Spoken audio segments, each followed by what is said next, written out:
రాష్ట్రానికి ఏం తెచ్చారో చెప్పాలని కేంద్ర మంత్రి కిషన్ రెడ్డికి లేఖ రాశారు సీఎం రేవంత్ రెడ్డి. వైఫల్యాలను కప్పిపుచ్చుకోవడానికి ఎదురుదాడి చేయడం కరెక్ట్ కాదని చెప్పారు.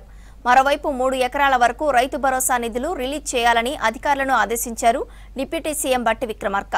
రాష్ట్ర ప్రభుత్వం కృషి వల్లే వరంగల్ మామునూరు ఎయిర్పోర్టుకు కేంద్రం పర్మిషన్ ఇచ్చిందన్నారు మంత్రులు.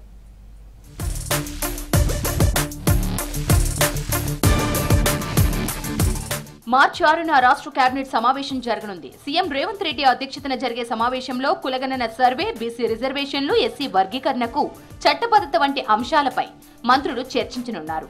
7, 8 తేదీల్లో అసెంబ్లీ ప్రత్యేక సమావేశాలు నిర్వహించే ఛాన్స్ ఉంది. 9న సాయంత్రం ఢిల్లీకి సీఎం, ఇతర నేతలు వెళ్లే అవకాశాలు ఉన్నాయి. ప్రధాని మోదీ ప్రతిపక్ష నేతలను కలిసే ఛాన్స్ ఉంది. 10 నుంచి జరిగే పార్లమెంట్ సమావేశాల్లో బీసీ బిల్లుపై చర్చించాలని కోరనున్నారు రేవంత్ రెడ్డి.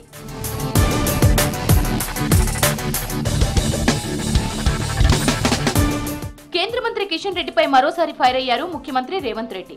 రాష్ట్రానికి నిధులు మంజూరు చేయించడం ఆయన బాధ్యత అంటూ ఘాటుగా లేఖ రాశారు. మెట్రో ఫేజ్ 2, RRR, మూసీ పునర్జీవం, రీజనల్ రింగ్ రైల్, డ్రైపోర్టు వంటి అంశాలపై రాష్ట్ర ప్రభుత్వం పంపిన ప్రతిపాదనలను కేంద్రంతో ఆమోదింపజేయాలన్నారు. కేంద్రం దృష్టికి తీసుకొచ్చిన ప్రాజెక్టులకు అనుమతి, నిధుల మంజూరులో వైఫల్యాన్ని విమర్శలతో కప్పిపుచ్చడం సరికాదన్నారు. తనది అవగాహన రాహిత్యమని కిషన్ రెడ్డి అనడంపై అభ్యంతరం వ్యక్తం చేశారు. ఇకనైనా రాష్ట్రానికి నిధులు సాధించడంలో ఫోకస్ పెట్టాలని కేంద్ర మంత్రి కిషన్ రెడ్డికి సవాల్ విసిరారు రేవంత్.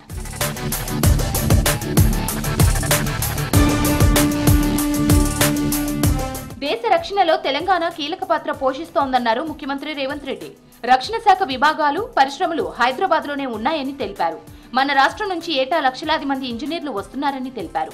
హైదరాబాద్ గచ్చిబౌలి స్టేడియంలో DRDO ఆధ్వర్యంలో నిర్వహించిన విజ్ఞాన్ వైభవ్ ఎగ్జిబిషన్ లో రక్షణ శాఖ మంత్రి రాజ్నాథ్ సింగ్ తో కలిసి పాల్గొన్నారు రేవంత్ రెడ్డి. రక్షణ రంగంలో టెక్నాలజీలో కేంద్రం మార్పులు తెస్తోందన్నారు రక్షణ శాఖ మంత్రి రాజ్నాథ్ సింగ్. సైన్స్, ఇన్నోవేషన్ పై విద్యార్థులు ఫోకస్ పెట్టాలని సూచించారు. ఈ దేశం యొక్క రక్షణ, ఈ దేశాన్ని రక్షించుకోవాల్సిన బాధ్యత ఇక్కడికి వచ్చేసిన యువతి యువకుల మీదనే ఉన్నది. ఈరోజు తెలంగాణ రాష్ట్రం, హైదరాబాద్ నగరం కొన్ని దశాబ్దాలుగా దేశ రక్షణలో అత్యంత కీలక పాత్ర పోషిస్తున్నది. మన ప్రాంతంలో BDL కావచ్చు, DRDO కావచ్చు, మిదాని కావచ్చు, HAL కావచ్చు, ఇవన్నీ దేశ రక్షణ కోసం రాకెట్లను ఉత్పత్తి చేసే కాడ నుంచి మిసైల్స్ తయారు చేసే వరకు మన ప్రాంతంలో హైదరాబాద్ నగరంలో, హైదరాబాద్ చుట్టూతా ఈ పరిశ్రమలు ఉన్నాయి.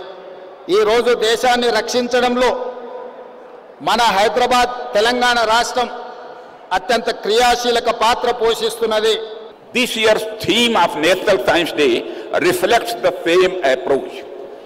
When it focuses on empowering Indian youth for the global leadership through science and innovation, it is in line with the objective of the national education policy to encourage students to develop scientific temper and an attitude of research and innovation.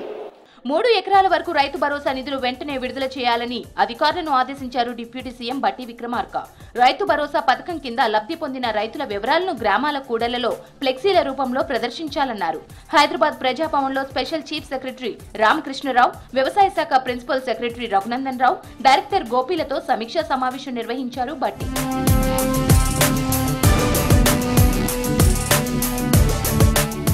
రాష్ట్రంలో మహిళా సాధికారతకు ఇంద్రమ్మ సర్కార్ కట్టుబడి ఉందన్నారు మంత్రి కొండా సురేఖ. ఇంద్రమ్మ మహిళా శక్తి కార్యక్రమంతో 5 ఏళ్లలో 1,00,000 మంది మహిళలను కోటీశ్వరులను చేసేందుకు ప్రభుత్వం చేయూత ఇస్తోందని చెప్పారు. హైదరాబాద్ లో అంతర్జాతీయ మహిళా పారిశ్రామికవేత్తల సదస్సులో పాల్గొన్నారు సురేఖ. కొండా సురేఖగా నేను ఇక్కడ నిలబడి ఉన్నాను అని అంటే దానికి కారణం నన్ను కన్న తల్లి, నన్ను కన్న తండ్రి, నన్ను పెంచిన తల్లిదండ్రులు, నన్ను చేసుకున్న భర్త, నాకు తోడుగా ఉన్నటువంటి అత్త, మామ, వాళ్ళ కుటుంబం, వీళ్ళెవరు సపోర్ట్ చెయ్యండి నేను ఈ రోజు ఇక్కడ లేను. వరంగల్ జిల్లా మామునూరు ఎయిర్పోర్టుకు కేంద్రం గ్రీన్ సిగ్నల్ ఇవ్వడంపై సంతోషం వ్యక్తం చేశారు మంత్రి కోమటిరెడ్డి వెంకటరెడ్డి. రాష్ట్ర ప్రభుత్వం చొరవతో ఎన్నో ఏండ్ల నుంచి పెండింగ్ లో ఉన్న ఎయిర్పోర్టు కళ సాకారమైందని చెప్పారు. కేంద్రం నుంచి అనుమతి రావడంతో విమానాశ్రయ పనులు వేగంగా జరుగుతాయని తెలిపారు. మామునూరు ఎయిర్పోర్టు అభివృద్ధికి కావాల్సిన 253 ఎకరాల అదనపు భూమిని ఎయిర్పోర్ట్ అథారిటీ ఇండియాకు అప్పగించేందుకు రాష్ట్ర ప్రభుత్వం 205 కోట్ల రూపాయలను విడుదల చేసిందన్నారు కోమటిరెడ్డి.